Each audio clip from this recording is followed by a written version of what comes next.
Hi, welcome back for part 2 of our series.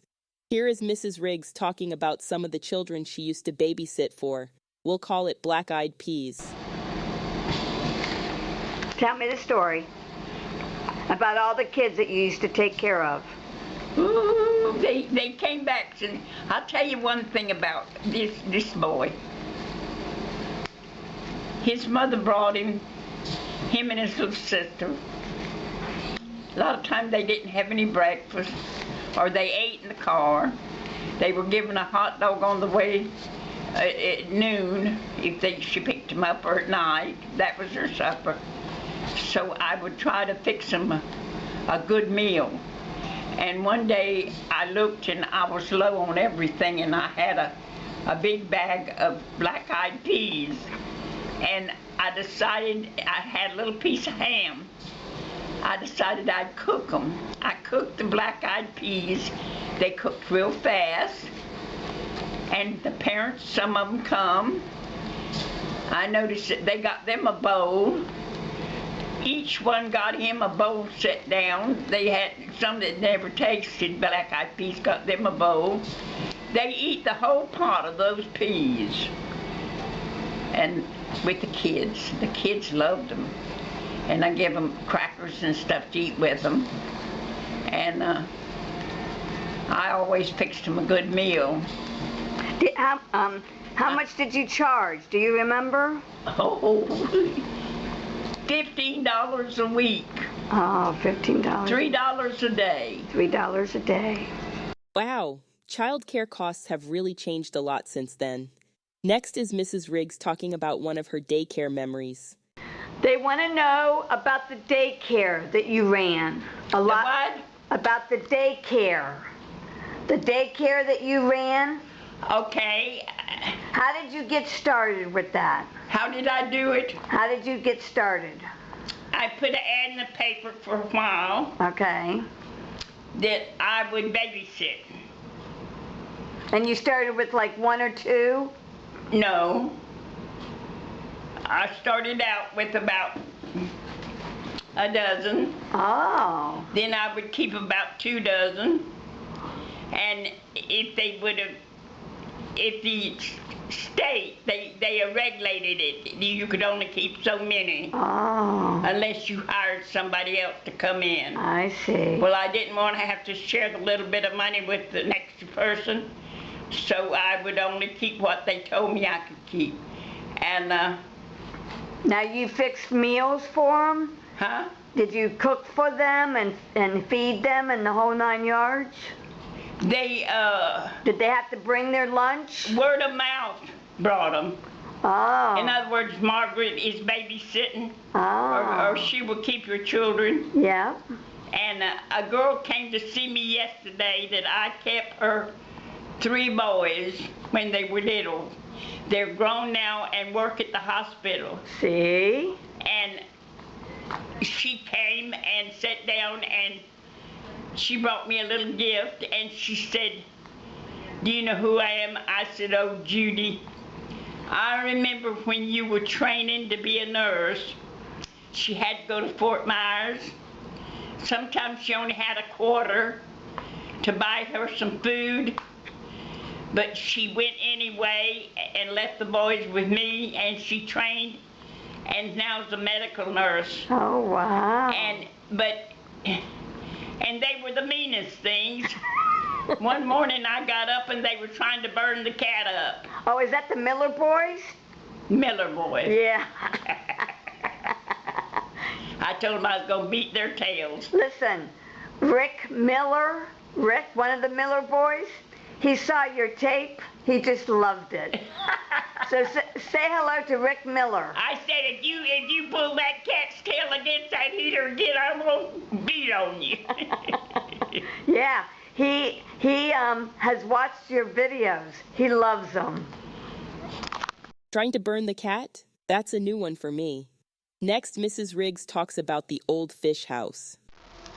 Okay, Miss Riggs, tell me about the fish house. The fish house that burnt down in 1939. Do you remember that? Oh my gosh, was it in 39? 1939, the fish house burnt down. I read it in that book. Okay, where Fisherman's Village is. Okay. There was a bunch of tin.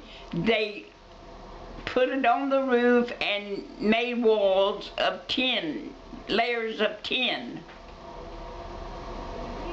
And they had some wooden. It's whatever they could make the building. Fisherman's Village? Yeah, but it wasn't Fisherman's Village. It was nothing but where they cleaned the fish, caught the fish. Ah, was it the fancy place it is today? You'd be surprised if you'd have seen it. My brother-in-law, Matt Weeks, and Munson, Mr. Munson. And they're all dead now. Do you remember it burning down? Oh yeah, there was a man and woman that lived, there was one building that had an upstairs. And this older man married this girl and they had a child. And they were there and burned up. Oh, they burned too? Oh yeah. They were upstairs, and I don't know where they couldn't get out. Oh. Or they tried to get their stuff out. We'll never know. Huh. And they died. They hadn't been married too long, but I think he got the job of night watchman down there. Now, so do you know who made the new Fisherman's Village? Do you know who started that and made that what it is today? Do you remember? Who made the Fisherman's Village now? I know, I'm trying to think. I don't know, we have to find out because I don't know, there's more than one person in it. Yeah, there's a lot of stores. Have you been down there? Yeah, well, not lately, I haven't, but... Did you used to go down there? Oh, yeah. With all the stores? We go down and get some fresh mullet. Yeah. And my husband's brother-in-law run one place where they would weigh the mullet and pack the mullet to be shipped out. Yeah. And that, and there were other people we knew, so it was like you go down and you saw a fish laying here and it's smelly, and it wasn't all nice and neat, and it's nothing like it was today. No. Yeah. No. Wow, that was intense. This next segment we'll call Little Debbie.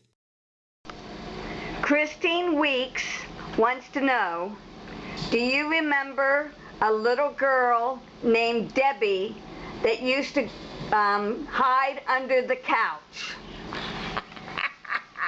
She wants to know, so tell her. Yeah. She was the cutest thing. She'd slide backwards. Did she hide under the couch? And I had a wicker couch. Because of the kids in there, I had a smaller couch that, you know, they could sit on, and I could wipe it off, and then, you know. And Debbie, I'd put Debbie down and she'd slide backwards. She's crawling. She was very careful. She didn't want to hurt her legs. And one day I looked, and two little eyes looked right back at me. She was under the couch. How she got under there, because it was low. And I looked down, and there she looked right back at me. The cutest thing you ever saw. That's a cute little story from the past. Let's hear about some fun times while growing up. Someone asked, what did you used to do for fun when you were a kid? Oh, I climbed trees. I played Tarzan. In Punta Gorda?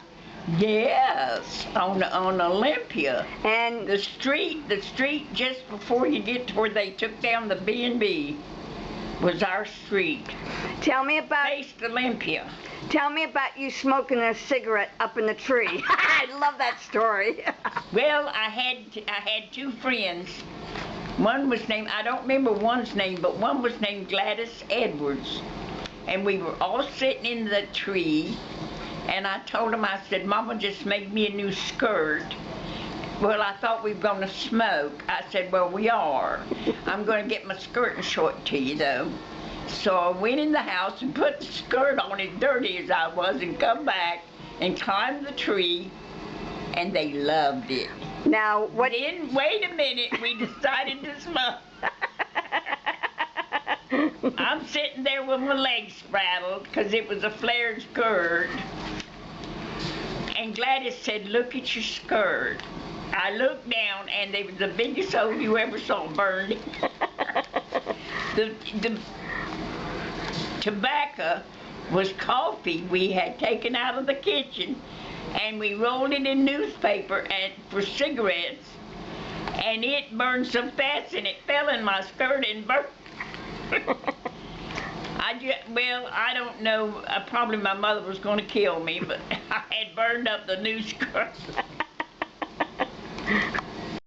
Well, that concludes part 2 of our series for now. Hope to see you in the next one. Bye for now.